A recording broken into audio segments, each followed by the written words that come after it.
লগতে আমাৰ মণ্ডলীত উপস্থিত থকা সকলো বিশ্বাসীলৈকে মোৰ ফালৰ পৰা বৰদিনৰ উপলক্ষে সকলোলৈকে মৰম শ্ৰদ্ধা আৰু ভাল পোৱা থাকিল। বিশেষকৈ মই মুখস্থ দিবলৈ ইচ্ছু, ভুল ভ্ৰান্তি হ'লে ক্ষমা কৰিব। গীতমালা 36 নম্বৰ 1 পৰা 12 পদলৈকে। প্ৰধান বাদ্যকৰ নিমিত্তে জিহুৱাৰ ডাক ডায়ুদৰ ৰচিত গীত। দুষ্টৰ হৃদয়ৰ ভিতৰত অধৰ্ম বাণী আছে, তাৰ চকুৰ আগত ঈশ্বৰ ভয় নাই। কিয়নো মোৰ অধৰ্ম ওলাই ঘৃণিত নহ'ব, এই বুলি সি নিজৰ দৃষ্টিত নিজকে প্ৰশংসা কৰে। তাৰ মুখৰ বাক্য অধৰ্ম আৰু ছলযুক্ত। সি সুবিবেচনা আৰু সদাচৰণ এৰিলে।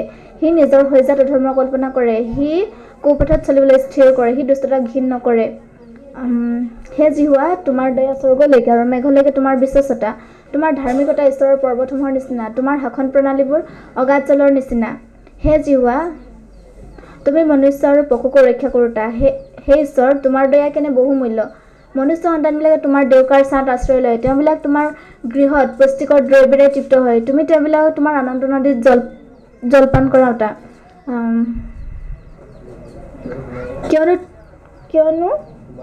কিয়নো তোমাৰ লগত জীৱনৰ ভুমুক আছে। তোমাৰ দীপ্তিতে আমি দীপ্তি পাম। যিবিলাকে তোমাক জানে, তুমি তেওঁবিলাকক দয়া কৰি থাকা আৰু সৰল চিতীয়াবিলাকলৈ নিজ ধাৰ্মিকতা চিৰস্থায়ী কৰা। অহংকাৰীৰ ভৰি মোৰ বিৰুদ্ধে নাহক, অধৰ্মীবোৰৰ হাতে মোক স্থানান্তৰ নকৰক। সৌৱা, কুকৰ্মীবোৰ পতিত হ'ল, উঠিব নোৱাৰাকৈ সিহঁতক পেলোৱা হ'ল। হিতোপদেশ 19 অধ্যায় 1 পৰা 29 পদলৈকে। যি দৰিদ্ৰই নিজ হৃদয়ত চলে, তেওঁ কুটিল ওঠৰ অজ্ঞাত মানুহতকৈ ভাল। জ্ঞানশূন্য মন হ'লে মংগলো নাই, যিজনে বেগেৰে যায় তেওঁ পাপত পৰে। মানুহৰ অজ্ঞানতে তাৰ গতি লুটিয়ে আৰু তাৰ মনে জিহুৱাৰ ওপৰত বেজাৰ পৰে। ধনৰ দ্বাৰাই অনেক বন্ধু পোৱা হয়, কিন্তু দৰিদ্ৰই নিজ বন্ধুৰ পৰা বিচ্ছেদ হয়। মিছা সাক্ষীয়ে দণ্ড নোপোৱাকৈ নাথাকিব আৰু মিছা কওঁতে হাৰিব নোৱাৰিব। অনুগ্ৰহ পাবলৈ অনেকে দানশীল লোকৰ আগত নিবেদন কৰে আৰু সকলোৱে দানশীল লোকৰ বন্ধু হয়। দৰিদ্ৰৰ সকলো ভাইকে তাক ঘিণ কৰে, তেন্তে তাতকৈ কিমান অধিক পৰিমাণে তাৰ বন্ধুবিলাক তাৰ পৰা আঁতৰ হৈ থাকিব। সি আলাপ কৰিব বিচাৰে, কিন্তু সিহঁত নাইকিয়া হয়। যি মানুহে জ্ঞান লাভ কৰে তেওঁ নিজৰ প্ৰাণক প্ৰেম কৰে। যিকোনে সুবিবেচনা ৰক্ষা কৰে তেওঁ মংগল পায়। মিছা সাক্ষীয়ে দণ্ড নোপোৱাকৈ নাথাকিব আৰু মিছা কওঁতে বিনষ্ট হ'ব। হুক অজ্ঞানৰ অনুপযুক্ত, তেন্তে অধ্যক্ষবিলাকৰ ওপৰত দাসে শাসন কৰা তাতকৈ কিমান অধিক পৰিমাণে অনুপযুক্ত হয়।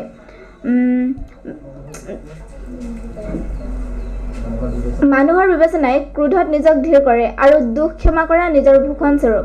ৰজাৰ ক্ৰোধ সিংহৰ গৰ্জনৰ তুল্য, কিন্তু তেওঁৰ অনুগ্ৰহ তৃণৰ ওপৰত পৰা নিয়ৰৰ নিচিনা। অজ্ঞান পুত্ৰই তেওঁৰ পিতৃৰ আপদস্বৰূপ আৰু তিৰোতাৰ দণ্ড কাজিয়া সদায় টোপাটোপে পৰি থকা পানীৰ নিচিনা। ঘৰ আৰু ধন সম্পত্তি পিতৃবিলাকৰ পৰা পোৱা উত্তৰাধিকাৰ, কিন্তু জ্ঞানৱতী ভাৰ্যা জিহুৱাৰ পৰাহে পোৱা যায়। এলাহে মানুহক দুৰ্ঘোৰ নিন্দাত পেলায় আৰু হুৰু পাই ভোকত আতুৰ হয়। যিজনে জিহুৱাৰ আজ্ঞা পালন কৰে তেওঁ নিজৰ প্ৰাণক ৰক্ষা কৰে। যিকোনে সুবিবেচনা কিন্তু যিজন নিজৰ পথৰ বিষয়ে অসাৱধান তেওঁ মৰে। যিজনে দৰিদ্ৰক কৃপা কৰে তেওঁ জিহুৱাক ধাৰ দিয়ে, তেওঁ নিজ সৎকাৰ্য পৰিশোধ কৰিব। নিজ পুত্ৰক শাস্তি দিয়া, কাৰণ আশা আছে, তাক মৰাকৈ মাৰিবলৈ মন নকৰিবা। অতি ক্ৰোধী মানুহ দণ্ড পাবই লাগে, কিয়নো যদি তুমি তাক মুক্ত কৰা তেন্তে তুমি পোন তাক কৰিব লাগিব। তুমি শেষ বয়সত জ্ঞানী হ'বৰ নিমিত্তে পৰামৰ্শ শুনা আৰু শিক্ষা গ্ৰহণ কৰা। মানুহৰ মনত অনেক আলোচ আছে, কিন্তু জিহুৱাৰ মন্ত্ৰণা থিৰে থাকে।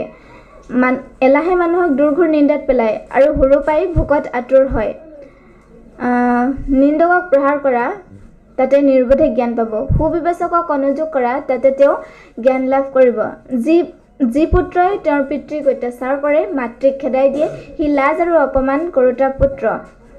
হে মোৰ বোপা, জ্ঞানৰ কথাৰ পৰা ভ্ৰান্ত হ'বৰ হ'লে তুমি শিক্ষা শুনিবলৈ এৰা। নৰাধম সাক্ষীয়ে ন্যায় বিচাৰৰ নিন্দা কৰে আৰু দুষ্টবোৰৰ মুখে অধৰ্মক গ্ৰাস কৰে। নিন্দকবোৰৰ পিঠিৰ নিমিত্তে দণ্ড আৰু অজ্ঞানবোৰৰ নিমিত্তে সাজ বহা খুব যুগুত আছে। প্ৰথম জোহন 1 অধ্যায় 1 পদৰ পৰা 10 পদলৈকে। জোহনৰ প্ৰতিপত্ৰ, ঈশ্বৰৰ সৈতে সহভাগিতাৰ শুভ ফল। আদিৰে পৰা যি আছিল, আমি যি শুনিলো, যি নিজ চকুৰে দেখিলো, যিহক চালো আৰু নিজ হাতেৰে চুলো, অৰ্থাৎ জীৱনৰ বাক্যৰ বিষয়ে। সেই জীৱন প্ৰকাশিত হ'ল আৰু আমি দেখিলো আৰু সাক্ষ্য দিছো। আৰু সেই যি জীৱন পিতৃৰ লগত আছিল আৰু আমাৰ আগত প্ৰকাশিত হ'ল সেই অনন্ত জীৱনৰ সংবাদ তোমালোকক দিছোঁ। আৰু আমি যি দেখিলোঁ আৰু শুনিলোঁ তাৰে সংবাদ আমাৰ সৈতে তোমালোকৰ সহভাগিতা হ'বলৈ তোমালোককো দিছোঁ। আৰু আমাৰ যি সহভাগিতা সেয়ে পিতৃ আৰু তেওঁৰ পুত্ৰ যীশুখ্ৰীষ্টৰ সৈতে সহভাগিতা। আৰু আমাৰ আনন্দ যেন সম্পূৰ্ণ হয় তাৰ কাৰণে আমি এইবোৰ কথা লিখিছোঁ। আমি যি বাৰ্তা তেওঁৰ পৰা শুনি তোমালোকক জনাইছোঁ সেয়ে এই ঈশ্বৰৰ পোহৰ। আন্ধাৰ তেওঁ ফেৰিও নাই। তেওঁৰে সৈতে আমাৰ সহভাগিতা আছে। ইয়াকে বুলি যদি আমি আন্ধাৰত ফুৰোঁ তেন্তে মিছা কওঁ, সত্য পালন নকৰোঁ। কিন্তু তেওঁ যেনেকৈ পোহৰত আছে তেনেকৈ আমিও যদি পোহৰতে ফুৰোঁ তেন্তে পৰস্পৰ আমাৰ সহভাগিতা আছে। আৰু তেওঁৰ পুত্ৰ যীশুৰ তেজে সকলো পাপৰ পৰা আমাক শুচি কৰে। আমাৰ পাপ নাই বুলি যদি কওঁ